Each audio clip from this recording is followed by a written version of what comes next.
afternoon, everyone. So this is our series that we are hosting every fourth Saturday as Medanta Echo and Cardiology today and tomorrow, the virtual meeting.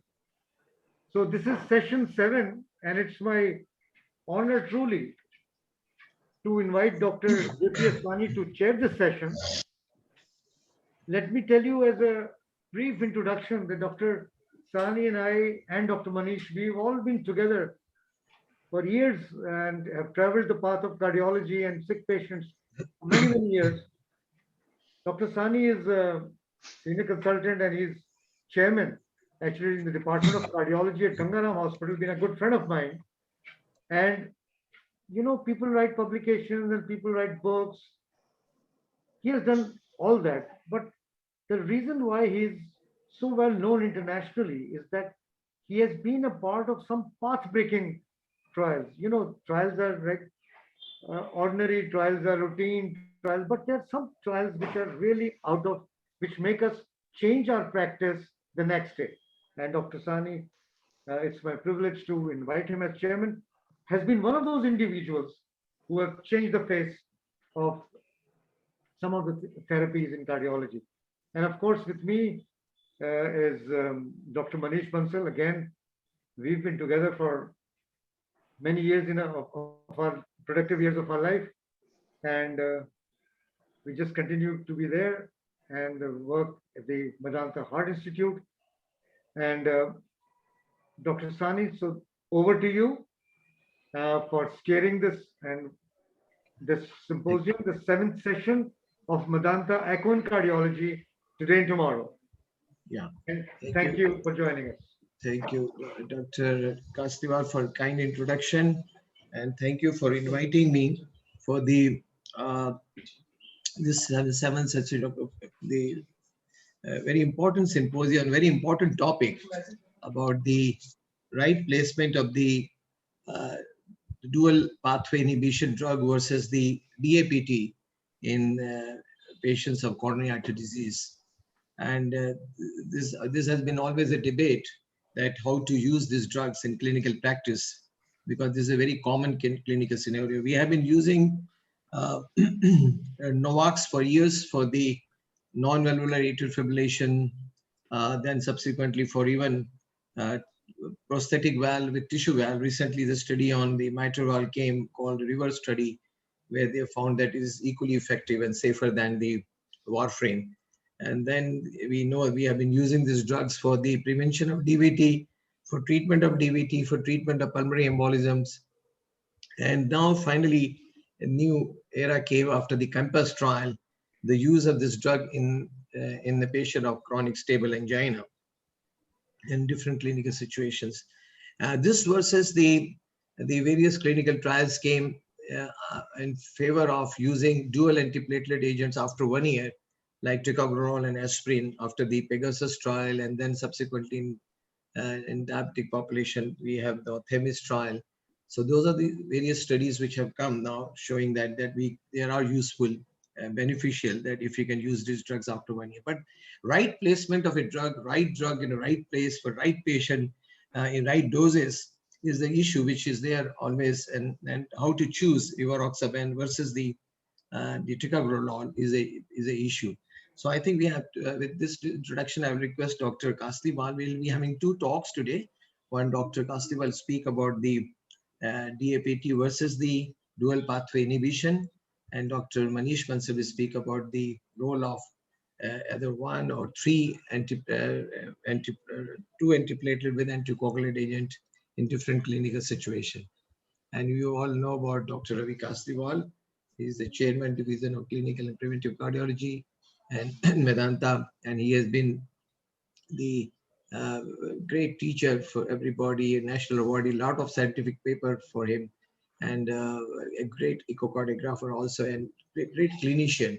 And he is the person behind this academic session, which you have know that today is the 7th session on the Medanta's Eco and Clinical Cardiology program. So over to Dr. Kasliwal for your first talk. Thank you, sir.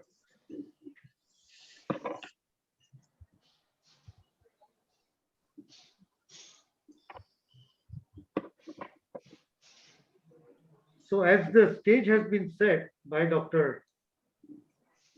Sani, that there is a residual risk after coronary artery disease, stent placement, or CABG.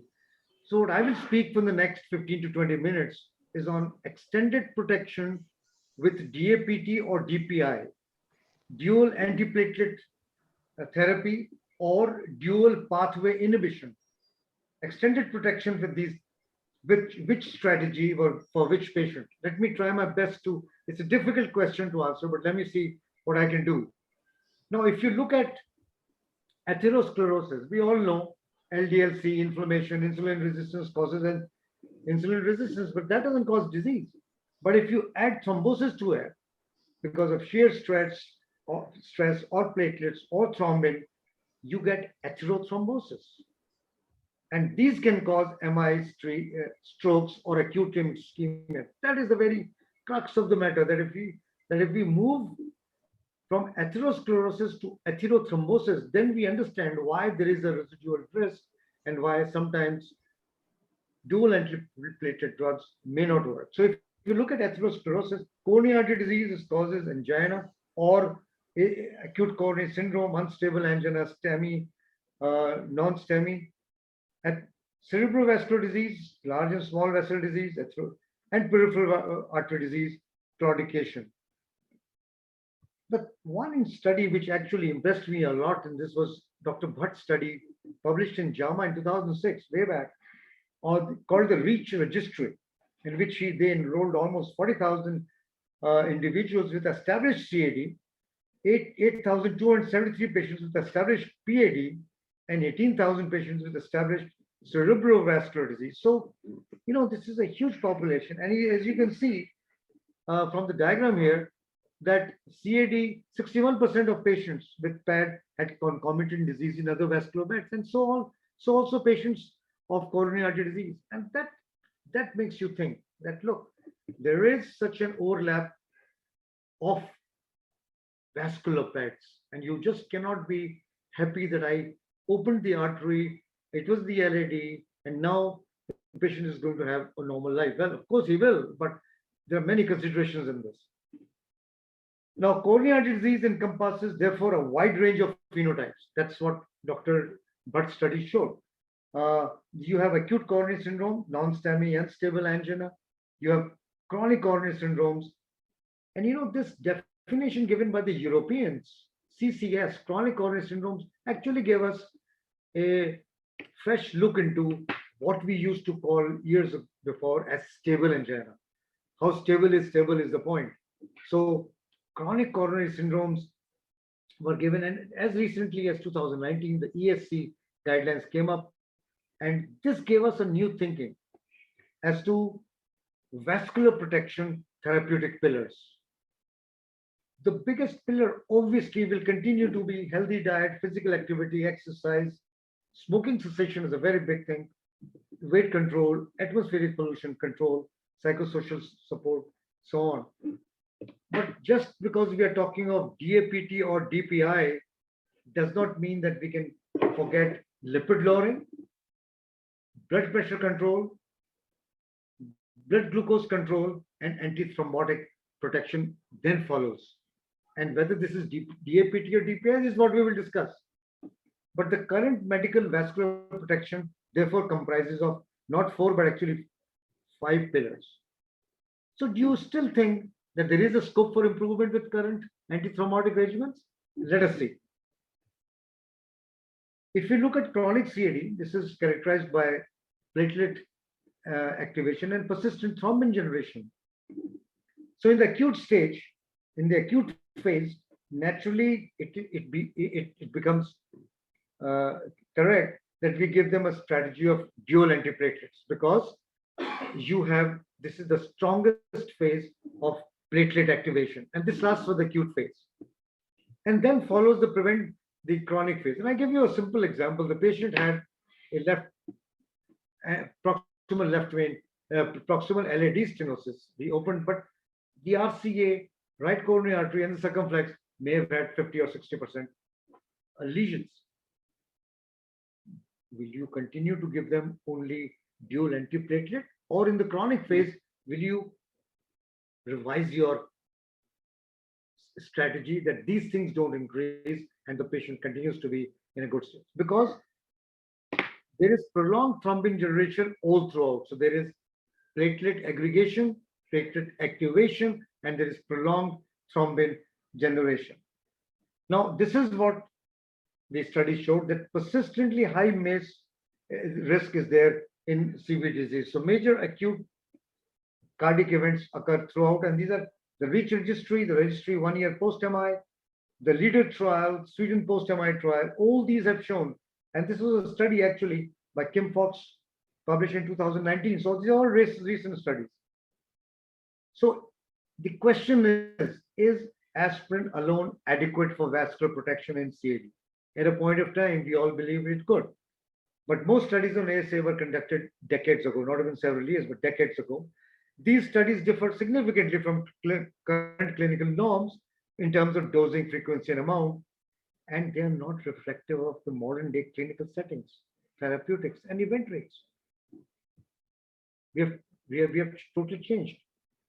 And aspirin alone is modestly effective at preventing secondary events with a residual risk of recurrent atherothrombotic events between 5 to 9% or even more. So the question that we ask each other is that, we did a great job, but the patient came back after 2 years. Did we underprotect this patient? And to answer this question, DAPT with ticagrelor 1 month followed by ticagrelor monotherapy for 23 months has been tried, and we have, many of us still follow a standard DAPT followed by 12 months of aspirin alone. But if you look at it, there's still a lot that you can do to make this therapy more. Now, then came the TOILET trial, which said the ticagrelor monotherapy was associated with lower incidence of clinically relevant bleeding with no higher risk of MACE. So TOILET study was good because it showed us that, you can give a single monotherapy with a different agent and not just aspirin, and you can have less amounts of clinically relevant bleeding and no higher risk of MACE. But if you look at it, single antiplatelet therapy, is it sufficient for chronic CAD? Chronic CAD is characterized by platelet activation and persistent thrombin generation. We are doing nothing for the latter. Single antiplatelet is usually not enough, except in a small subgroup of chronic coronary syndrome patients with isolated CAD. So if the patient has a polyvascular disease, it's not going to help much. More potent P2Y12 inhibitors, when given as monotherapy, do not also reduce ischemic events. They may reduce bleeding. So should we intensify antiplatelet therapy, or should we do something more? So then came the KARISMA study, and adding clopidogrel to aspirin did not reduce the risk of stroke, MI, or CVD. As you can see, the top of the chart, placebo and clopidogrel plus ASA, and there was really not much difference. Pegasus TIMI 54, 8% incidence of MACE over 3 years despite intensive platelet therapy. So the stage was set that yes, these are good therapeutic options. If you look at the top of the study here, ticagrelor 90 or ticagrelor 60, it did not give us that much relief to our patients as we would have thought they would. So the residual risk continues to be there. If you look at it, Pegasus TIMI 54 was the one which actually opened our eyes that there is residual risk, and this residual risk should be addressed. Then came the THEMIS study, increased risk of bleeding with ticagrelor in clinical trials of secondary prevention, Pegasus TIMI 54 and THEMIS study. But the problem of residual risk remained despite the use of guideline recommended therapy. 15% CV deaths, MI, or stroke. So you are encompassing the whole of CNS as well as the cardiac system, and this residual risk is far too much. So let us see a typical patient that we see every day. You see a 63-year-old male, history of diabetes on OHAs, no history of hypertension on medication, history of tobacco chewing or cigarette smoking. He had a I was guided rotor stenting to LAD alone. It was done, and the RC and circumflex had 40% lesions. Now these are typical patients, and actually in our country those patients may be much younger. We Everybody knows we are doing angioplasties at 35, 40, 28, and you have done all these usual investigations, right?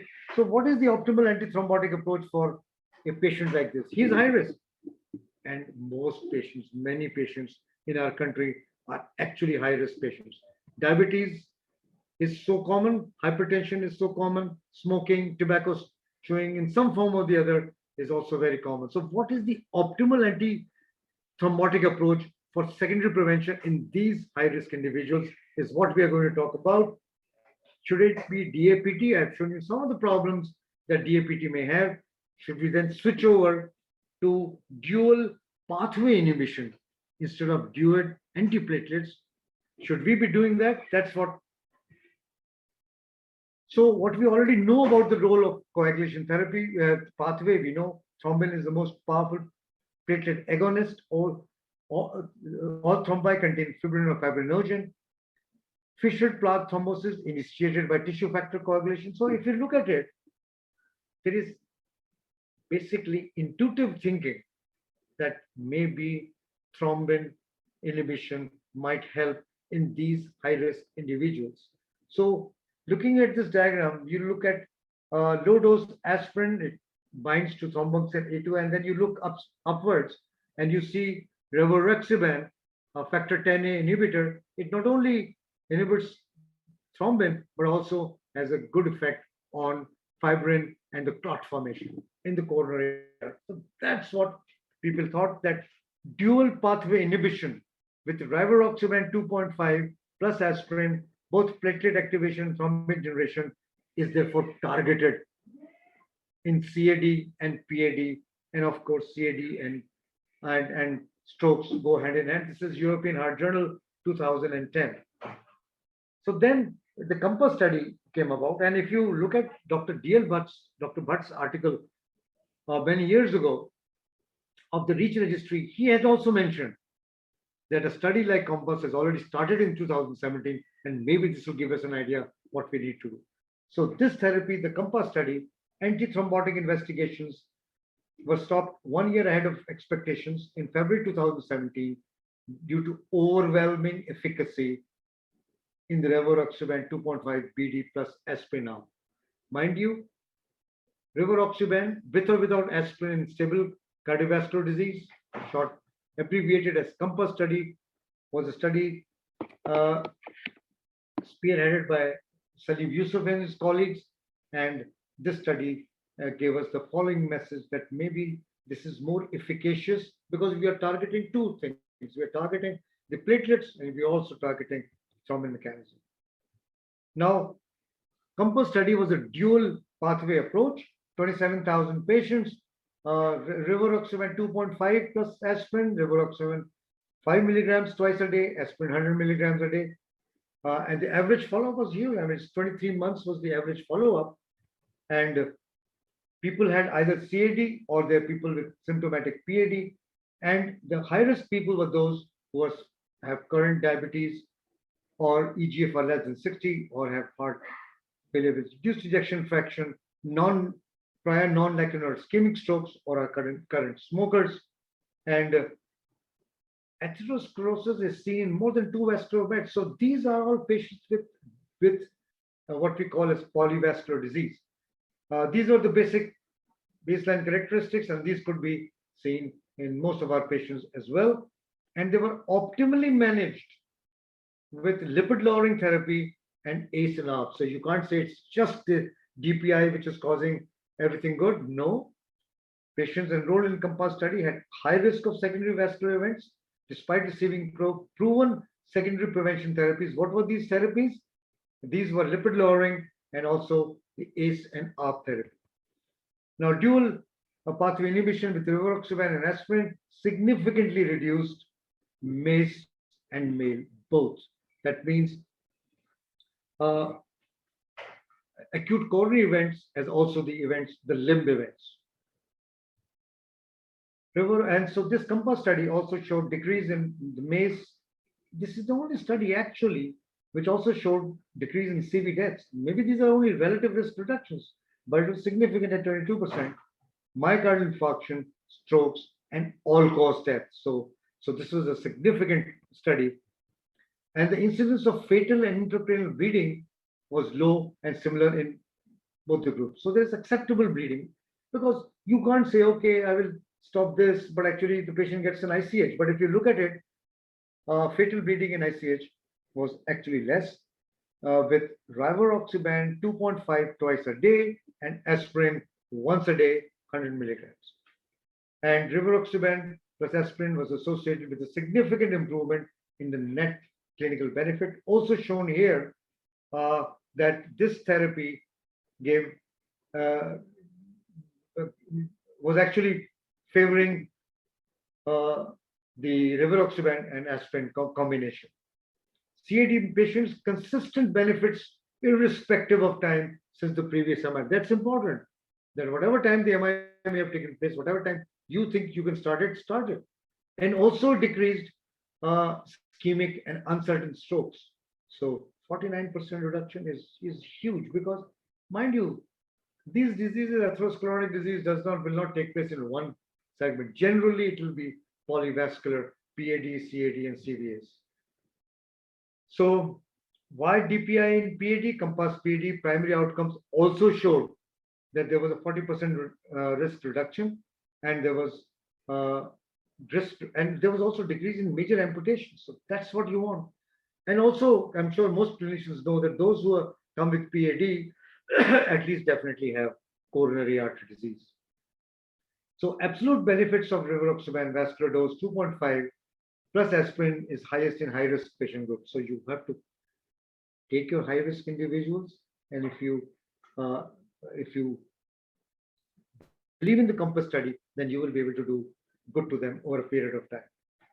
So addition of rivaroxaban to aspirin significantly reduced MACE despite the use of guideline recommended therapy. So those therapies continue, and despite them, so because 72% of these patients received ACE and ARBs, 92% were on lipid-lowering medicines, and 75% received a beta blocker. So despite all this therapy, if you hadn't added these two, they would continue to have residual risk. And COMPASS is the only study, and you look at Capri, you look at Karishma, Pegasus, and COMPASS. If you look at it, COMPASS is the only anti-thrombotic regimen showing significant reduction in the all-cause mortality. That is also important. So should DPI replace DAPT to prevent MACE in chronic CAD? Well, that's what the data says right now. And the study is not a new study. This was published in 2017. Now, if you want to know what is the high-risk high ischemic risk, then diffuse multivessel CAD, not uncommon in our diabetic patients. Those with recurrent MI, those with polyvascular disease. Moderate ischemic risk, again, multivessel diffuse CAD, diabetes mellitus, recurrent MI, PAD. So these are the things, individuals in which you will want to have least residual risk. They are already at high risk. They may have got 3 stents implanted, 3 lesions stented. Stent lengths may be high. They may be having disease in the carotid arteries or the femoral arteries. These are the people you don't want them to come back to you with more problems. So what are the options for dual antithrombotic therapy in patients with chronic coronary syndromes? You can give clopidogrel, you can give prasugrel, you can give rivaroxaban and ticagrelor. Rivaroxaban is the only option for dual antithrombotic therapy in patients with CCS at high ischemic risk with or without a prior myocardial infarction. This is important. Even if your patient has a prior MI, you can still do it. So the clinical implications from the COMPASS trial is that this is a dual pathway mechanism. It not only works on the platelets, but it also works on the thrombin fibrin and clot degeneration. So COMPASS study showed it is superior to aspirin in reducing the composite of CV death, MI, and stroke. And there was high absolute risk reduction of in high risk groups. Significant net clinical benefit was seen in prevention of secondary CV events, and the benefit increases over time. It's applicable to broad CAD patient population as seen in routine clinical practice. So if you look at the CAD sub-analysis, MACE or strokes or CV deaths or all-cause mortality, here is data that shows that yes, you can do it. With patients with chronic CAD or PAD remain at high risk of vascular events despite current optimal medical therapy. Some of the other studies have actually not shown much issues, but definitely significant reduction in CV deaths and all-cause mortality, all-cause death was seen. So actually, where I got the the thing that caught my attention was actually the Atlas ACS2 TIMI51. That's where a subclass showed that those who received rivaroxaban and aspirin actually did better than most of the other things. And then, of course, came the COMPASS study spearheaded by Salim Yusuf and other colleagues. And this definitely was an eye opener. So, ladies and gentlemen, and Dr. Sani, patients with CAD remain at high risk for ischemic events. There is no doubt about it. COMPASS study results provide support for the use of dual end pathway. I would say not only COMPASS study, but even the earlier studies showed that. And as per recommendations, dual pathway therapy may be considered. It may be considered for preventing atherothrombotic events in adults with CAD who are at high risk of ischemic events. So the thing is that what I feel is that those who have polyvascular disease, those who have diabetes or hypertension, or after a stent implantation, then after giving adequate DAPT, we should really consider on a long-term basis that so that they do not come back to us with a stroke or a PAD or a CAD event, that it may seem that this is a time to switch from DAPT to DPI. Thank you, Mr. Chairman. Thank you, ladies and gentlemen. Thank you, Dr. Kasliwal, for a very lucid discussion.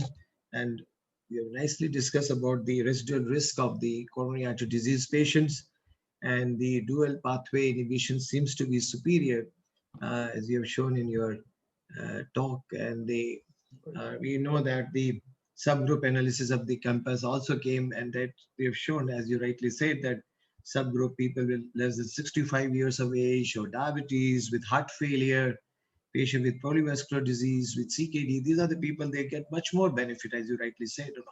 So I think we'll go to the question and answer session after Dr. Manish Bansal's talk. Dr. Manish, you can now start your talk. Thank you.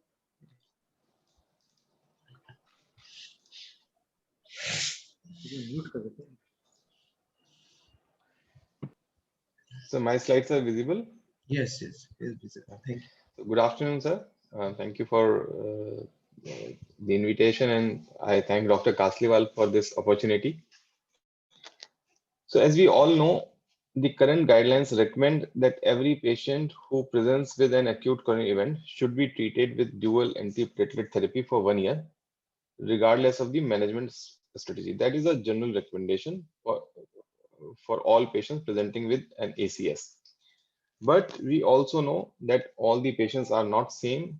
There are some patients in whom ischemic risk is very high, and which dominates our decision making. On the other hand, there are patients in whom bleeding risk becomes the major cause of concern.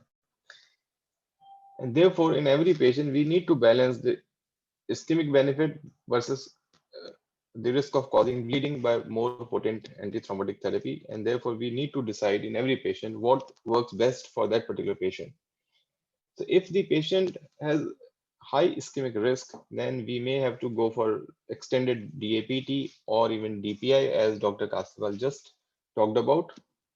In some patients who also have an indication for anticoagulation, we have to go for triple therapy also, at least in the initial phase of their management.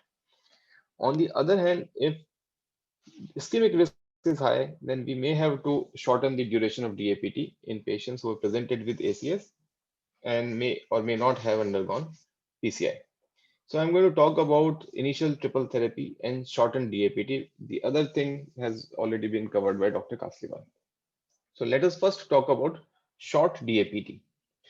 Now, the risk of bleeding with DAPT has always been a matter of concern since the beginning. But DAPT has been in use because it provides necessary ischemic benefit in patients who have undergone recent PCI or who have presented with ACS. But since the bleeding was a concern, there were efforts to figure out whether short DAPT could provide equivalent ischemic benefit but reduce the bleeding risk. This is a meta-analysis which was published 3, 4 years back, which included 6 trials that had compared short DAPT versus 1-year DAPT. And this analysis showed that 3 months DAPT was associated with the increased risk of MI and stent thrombosis as compared to 1-year DAPT. But this analysis included trials which were old trials which were conducted at a time where the stents were not of the high quality that we have currently, and therefore applying these findings to current clinical practice may not be appropriate. So lately there have been many more trials which are looking at short DAPT versus conventional DAPT in patients who are undergoing PCI with current generation stents. So this is one of those trials, SMART DATE, 2,700 patients. Here, 6 months DAPT with clopidogrel was compared with 1-year DAPT. This trial showed that short DAPT was associated with increased risk of myocardial infarction. There was no risk in MACE and no risk in bleeding events. So this raised concern that 6-month DAPT was probably not sufficient. However, here a P2Y12 inhibitor was dropped in short DAPT. Only aspirin was continued after 6 months. So one alternative option could be to use P2Y12 inhibitor and drop aspirin, because that is likely to give more ischemic protection and may not increase bleeding risk to that extent. And this approach has been tested then in many trials. These are the 2 trials published simultaneously in JAMA last year. One is from Korea, other one is from Japan, nearly 3,000 patients, all undergoing PCI with current generation drug-eluting stents. In both these trials, short DAPT, that was 3 months or 1 month, was compared with 1-year DAPT. And in both of these trials, clopidogrel was the main P2Y12 inhibitor used. And these trials showed that short DAPT was associated with reduced bleeding risk without increasing any ischemic harm. However, these trials also had many limitations. There were design limitations, there were dropouts and drug discontinuation. So again, we are unable to draw much inference from these trials, although these trials showed safety of short DAPT. So then came a large trial, global leaders, nearly 16,000 patients who were undergoing PCI for stable CAD or acute coronary event. They were randomized to, it was actually a complicated study design. One arm received reference therapy, which was DAPT for 1 year, followed by only aspirin. In patients who had presented with stable CAD, they received aspirin clopidogrel combination. Those who had presented with ACS, they receive a combination of aspirin and ticagrelor. And this was compared with experimental therapy that was 1 month DAPT with aspirin ticagrelor combination, followed by ticagrelor alone for 23 months. And the patients were followed up for 2 years. At 2 years, it was found that there was no difference in the ischemic endpoints or overall cardiac endpoints, and there was no difference in the bleeding incidence also.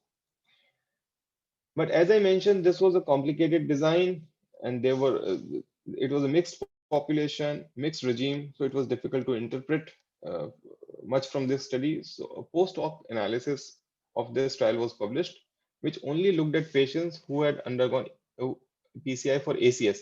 So all ACS patients received ticagrelor as part of their DAPT. So here, the investigators looked at outcomes, clinical outcomes that occurred between 31 days to 365 days. That was the time when one group was receiving only ticagrelor, other group was receiving both aspirin and ticagrelor. This showed that the ischemic risk was same in both the groups, but bleeding events were substantially reduced by only ticagrelor. So this gave us initial indication that ticagrelor alone may be beneficial in reducing bleeding risk without causing any increase in the ischemic risk. And then came the Twilight study, which Dr. Kasliwal briefly alluded to. And I believe this is the most important trial in this arena. So here, 9,000 patients who were undergoing ACS were included. They needed to have at least one other clinical and angiographic risk factor for high ischemic or bleeding risk. They were treated with aspirin ticagrelor combination for 3 months. If there was no bleeding or ischemic event during this 3-month period, then they were randomized to receive either only aspirin or combination of aspirin plus ticagrelor for 1 year more. And this study showed that patients who only received ticagrelor, they had 44% lower risk of having major bleeding event, but the risk of death, MI or stroke was not increased. So this again showed the same thing, that ticagrelor alone after 3 months of initial PCI may be sufficient in many patients in maintaining ischemic benefit and causing significant reduction in the bleeding risk. Actually, this trial was designed to be a high bleeding and ischemic risk design, but somehow the patients did not have that kind of ischemic event. So it turned out to be a low ischemic risk population. And therefore, we are still not sure how best to treat patients who are at high ischemic risk. Nevertheless, we had another trial, again looking at the same thing, TICO trial. This was a study which included all types of patients undergoing all ACS patients undergoing regulating stent PCI with DES. And here 3 months DAPT with ticagrelor was compared with 1 year DAPT. It was found that ticagrelor monotherapy after 3 months was associated with significant net clinical benefit as compared to 1 year DAPT. So all these trials collectively tell us that in many patients, we can reduce the duration of DAPT. We can go to monotherapy to reduce the bleeding risk. And this has translated into guidelines also. This is the latest European Society of Cardiology guideline. And if you look at this, in patients who are at very high or high bleeding risk, the guidelines now recommend 1 month DAPT or 3 months DAPT followed by antiplatelet monotherapy. The only thing is, which I find quite odd also, is that in these guidelines, although the short DAPT is recommended, but the regimes that they have recommended are not reflecting the evidence from the recent trials. There is no mention of ticagrelor, and even for high bleeding risk population, the regime recommended after 3 months is aspirin alone, whereas the evidence suggests that continuing clopidogrel alone may be a better option. So I don't understand the reason for this, and I would like to take the views of a chairperson and Dr. Kasliwal after my presentation is over. But the basic message is that in patients who are at high bleeding risk, we can reduce the duration of DAPT. So how do we decide whether the patient has high bleeding risk? There are several different ways. We can look at this precise DAPT score. We can use an online calculator or an app which we can download on our phone. This will help us in deciding whether the patient has high bleeding risk or not. The alternative option is that we look at various bleeding risk factors as defined by Academic Research Consortium for High Bleeding Risk. And depending on whether patient has a major risk factor or multiple minor risk factors, we can determine whether the bleeding risk is high or not. So this was about shortened DAPT to reduce bleeding risk in select group of patients. And now we switch to triple therapy. So we all know that nearly 10 to 15% of the patients who are undergoing PCI also have some other indication for oral anticoagulation, most commonly atrial fibrillation. Managing these patients becomes very challenging because on one hand, we need to use DAPT to prevent stent thrombosis, for which anticoagulation is not good enough. And on the other hand, for preventing stroke, we need to use oral anticoagulant, for which DAPT itself is not good enough.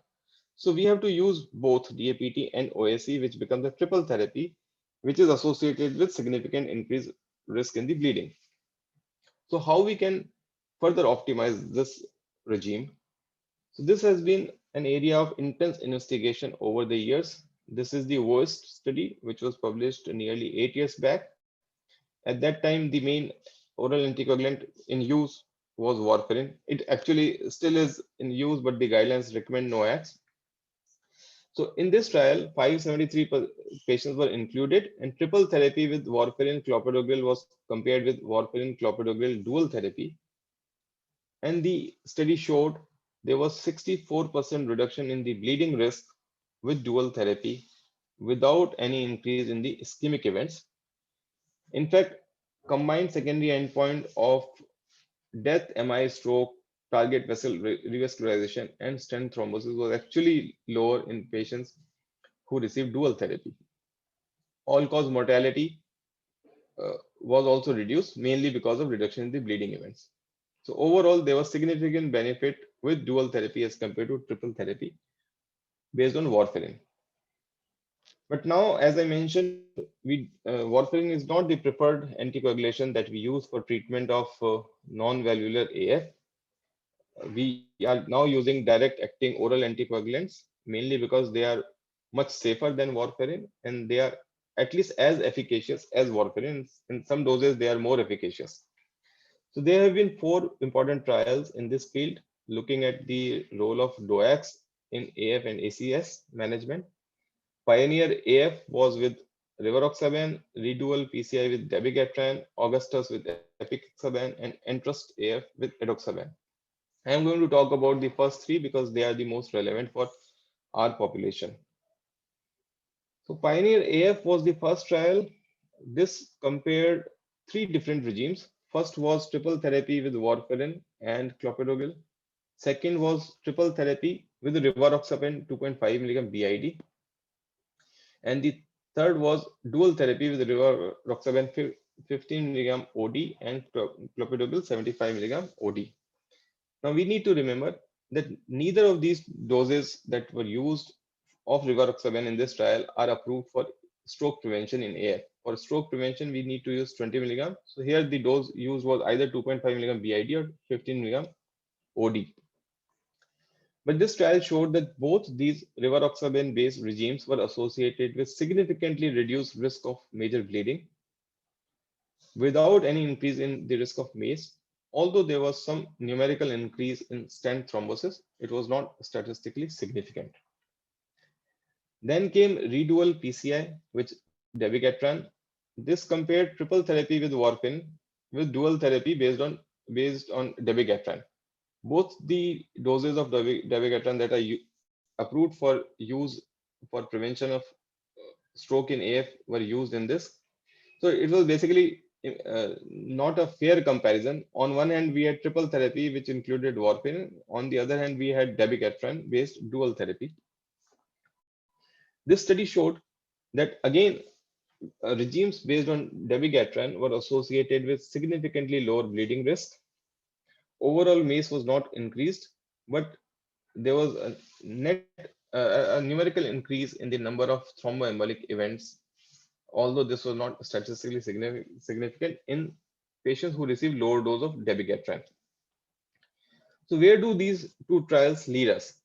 These 2 trials definitely showed us that use of DOAC plus P2Y white-well inhibitor was associated with less bleeding versus triple therapy.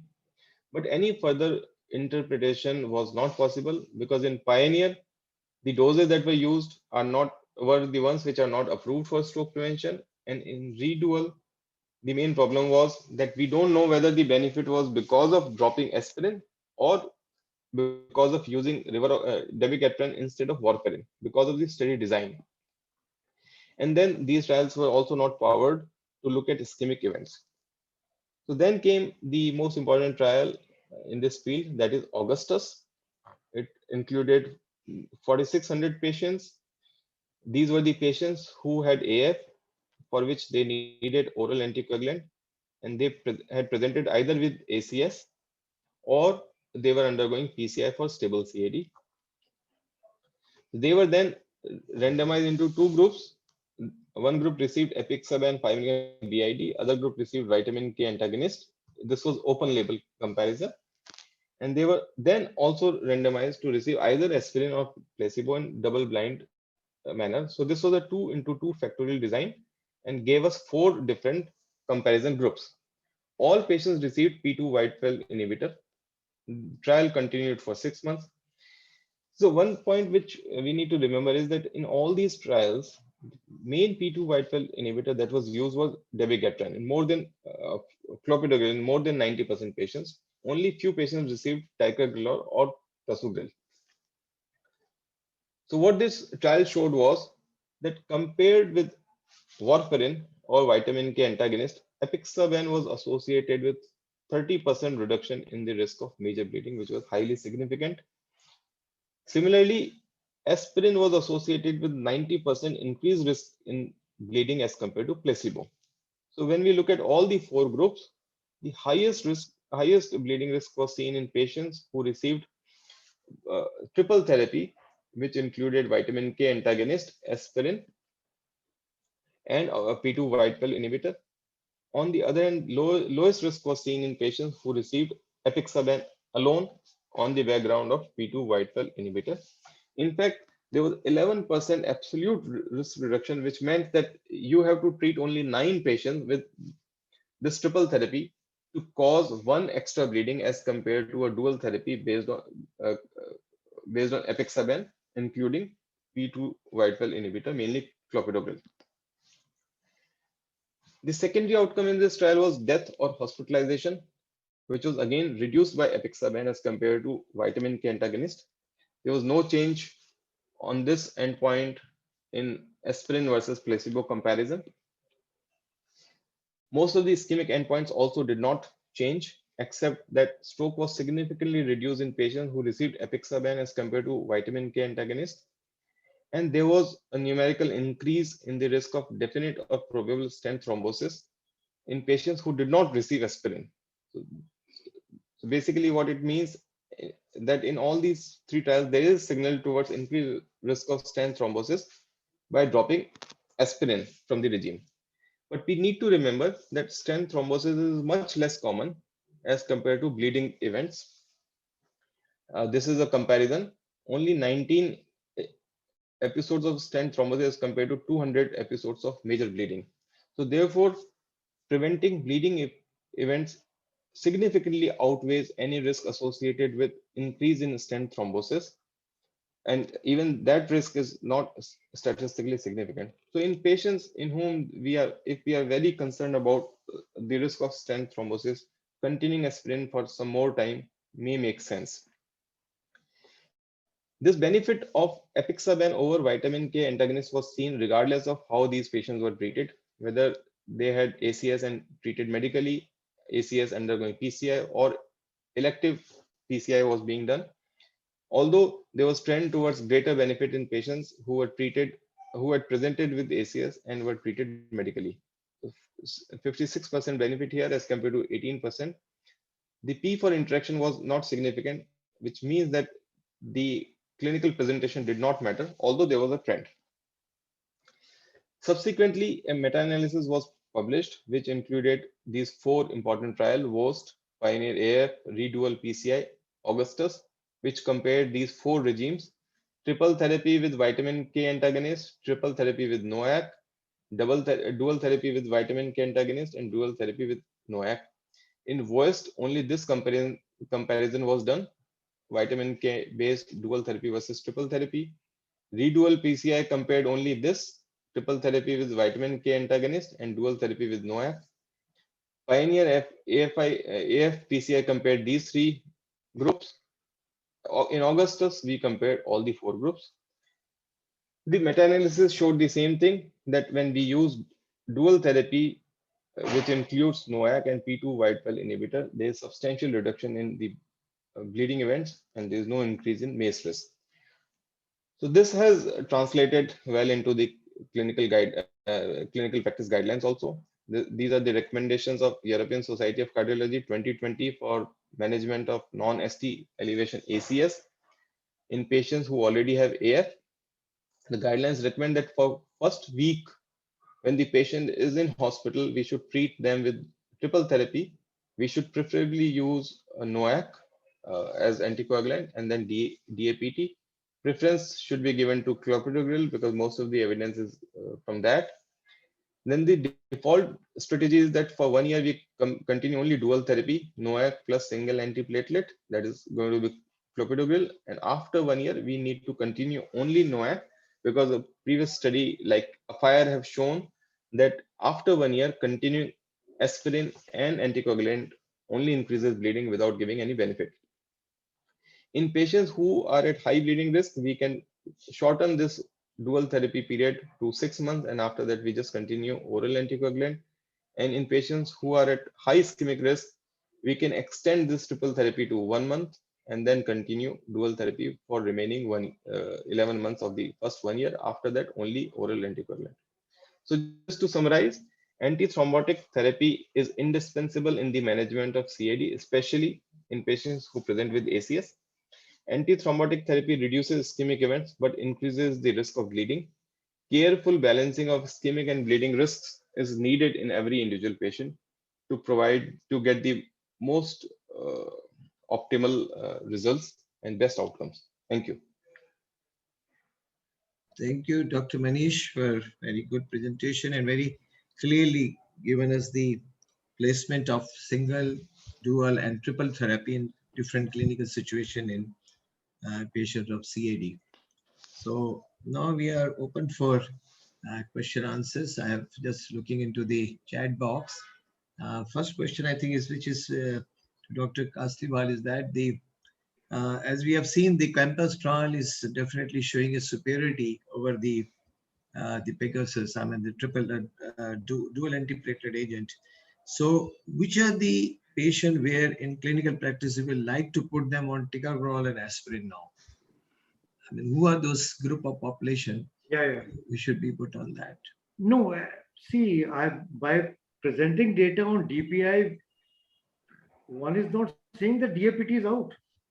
Yes. There is, as Dr. Manish definite said, there is a definite indication because after an acute MI, after a STEMI or non-STEMI, whatever, the highest period, there is a period where platelet aggregability is the highest. At that point, a DAPT is required, which may be 1 year, 6 months. You have to do that. After that, if you feel that the patient has polyvascular disease, it comes into the category of a high-risk individual in terms of hypertension, smoking, diabetes, and other vessels being involved other than at that point, you can take a considered decision that on a long-term basis, you are justified in giving a dual pathway inhibition. Because now the platelet therapy is well under control. Now you have to look at the ever increasing thrombin levels. So that's a clinical judgment. But by no means, and if I did convey that was wrong, that DAPT is out. No, it isn't. Yeah. It will be there. It has a place. And that was very nicely shown by Dr. Bhatt's study, which was the REACH registry in JAMA. That's right. I think, sir, the patients who have history of MI during the last 2 years and in whom we are worried about stent complications, they may be a right population for DAPT, but patient without any history of MI, and especially after more than 3 years after MI, then DAPT will not have much role. It should be DPI only. That's right. You're right. I think those patients, those who are like those who have history of stent thrombosis, or those who are prone for stent thrombosis, like bifurcation stent, long stents, diabetic, and you know that their chances of stent thrombosis is high. Probably DAPT will score over the other the DAPI. At the same time, the guidelines are also very clear. The European guideline says that you can use DAPT, either prasugrel or clopidogrel or ticagrelor in reduced doses after 1 year, only in a patient who has got prior history of MI. Yes, Whereas sir. for the DPI, API. rivaroxaban, they have given another option. Not only the prior MI, and MI years in as we know in Compass was up to even 15, 20 years Yes, past sir. MI, that was included. So that was a good information from the study. But at the same time, they have suggested that if we do not have a history of MI, if a patient has multivessel disease, then rivaroxaban is the only drug which has been given recommendation by the guidelines for using after 1 year. So Dr. Nishant's question is almost similar. He's asking, does the DPI instead of DAPT increases the risk of stent thrombosis in clinical practice? I think that we have discussed that the patient, those who are prone for stent thrombosis, like recurrent MIs and those who are having stents, bifurcation stent, long stents, these are the people definitely, and we like to choose them on this. Only thing is that some of the patient where we should not use DPI, probably one of the area probably we can think about is the, as we know, the GFR less than 15, we do not have any evidence of using the rivaroxaban. Whereas ticagrelor, we need not adjust the doses at any GFR. In fact, all the antiplatelet drugs are can be given at any GFR without any dose modification. I think that is one area. The second thing probably where you will like to, in clinical practice, I think I will ask you, both of you also, but share your opinion. That ticagrelor around, in my opinion, in 5 to 10% patient, because of dyspnea, we have to withdraw the drug, and people they do not tolerate. Absolutely. So that is the area probably we will say the ticagrelor will be superior to rivaroxaban. In these two clinic, the ticagrelor is inferior to rivaroxaban, and other rivaroxaban, the ticagrelor is better than rivaroxaban in GFR patient, those who have got low GFR. So Probably. one point I would like to add here is that in patients who have got severe renal dysfunction with GFR less than 15, NOAC will not be considered. But even for DAPT, we need to be aware that Yes. these are patients who are at high bleeding risk. So maybe only ticagrelor monotherapy is a better option in them. Yes, maybe. I think That could be. No idea, no evidence about that. No evidence of that. Although the Pegasus trial and all, they have, most of the trials have excluded the low GFR population. Low GFR So that's become very difficult. Only real world evidence gives you some answer Yes, sir. from Yes, sir. those registries that just can be given. Another question which has come is the what about the use of DAPT versus DPI after CABG? You like to choose DAPT or you like to use DPI after CABG? You know, Dr. Sani, what it appears to me is that the impression is that there's a debate between DAPT and DPI. Yeah. In this symposium, which actually it isn't. Yeah. We both have tried to put in perspective, along with you, single SAPT, DAPT, DPI, to use our clinical acumen and clinical judgment as to where we will use what. As Dr. Manish has just said that, if the estimated GFR is less, forget it, then you can't use NOACs anyway. So here we will have to use our clinical judgment. The one strength of DPI was old MI in the remote past, and now polyvascular disease. Single stent or large stent, but other two vessels also involved, plus a carotid IMT or a carotid up to 20-30%. Well, here may be a situation where you can safely use it. So it has just put everything in perspective. That's what I feel. So I think, sir, if history of ACS is there, then I think DAPT for 1 year, and after that only DPI. If there is no ACS, again for first year DAPT may make sense. After 1 year in post CVG patient should be DPI only, provided the patient is at high ischemic risk. Also, in the stage of the disease where platelet aggregation we know is going to be the highest, that is STEMI and non-STEMI, then you give the DAPT, and then on your clinical judgment on a long-term basis, looking at other scan images, go ahead and then do DPI. So see, the safety wise, there's a question about the bleeding risk. They say there is a common notion that when you use antiplatelet and NOACs, there is increased bleeding. But yes, we saw that in Pegasus, it was other way around. Pegasus versus Compass. The MACE reduction was better with the Compass compared to the Pegasus. At the same time, bleeding was more with Pegasus. rather than with the. So that is a wrong myth in this society that if you add this drug, probably you'll get more bleeding. And we have good data from campus now that when beyond 1 or 2 years, particularly after 1 year, when they followed up the campus trial, the bleeding risk reduced, but the efficacy improved. I mean, the curves, Yes, they sir. started widening in Yes. terms of safe efficacy, Yes. but in terms of safety, it became narrow. That means that after 1 year, those who have to bleed with rivaroxaban, they bled. But after 1 year, they do not. They get Yes. stabilized. Probably the thrombin factor comes in, the antiplatelet factors goes away, as you've shown, Dr. Kaslivan, in one of your slides very nicely. And so that shows that probably DAPI is scoring over the DAPT in many clinical situations, which are like diabetic, CKD, even heart failure. The subgroup analysis did show in heart failure.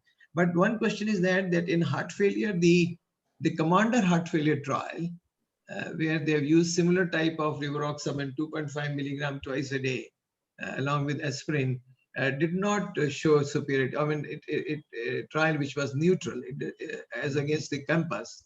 So, any view about Dr. Kasliwal or anything about that? No, I'm in agreement with you. But see, the thing is that the arena of a study is too sterile. It is not real world in that sense.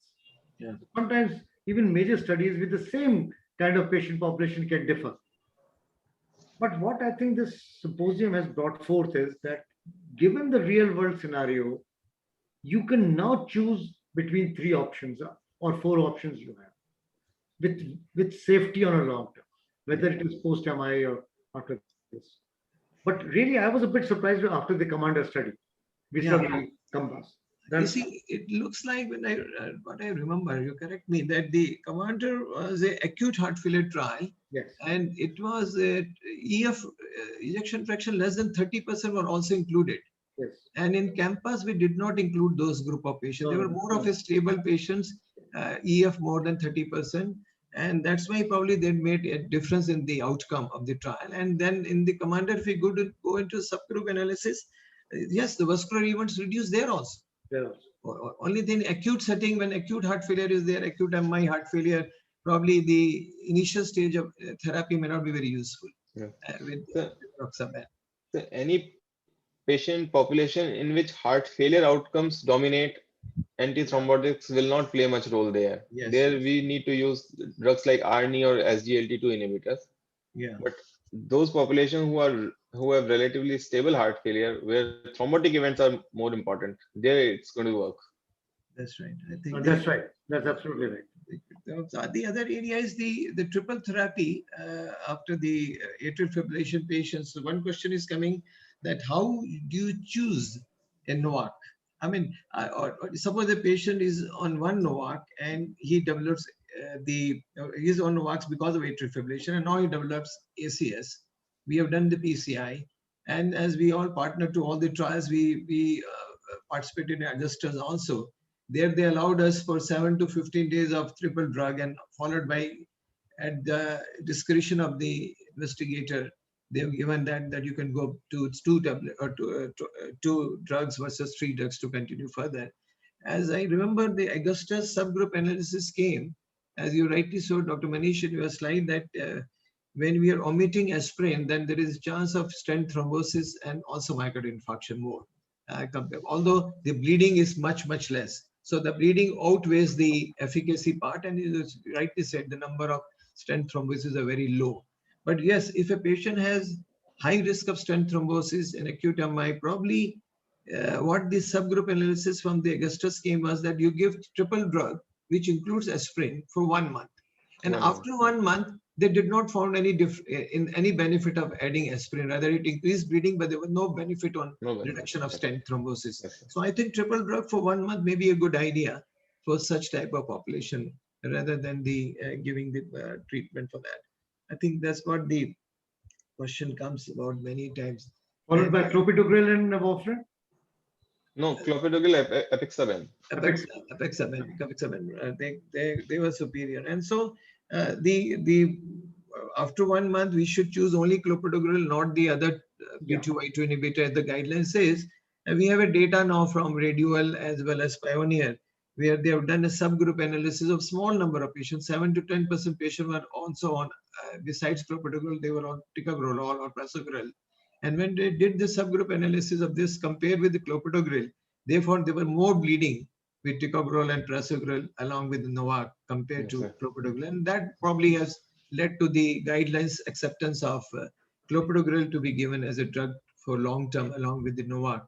And now the question is that which Novak to choose, since the trials are with all the three, Pioneer, Dual, and Augustus. And Yeah. so which one you So, like to choose? Or actually, sir, the proper evidence is there only with the apixaban.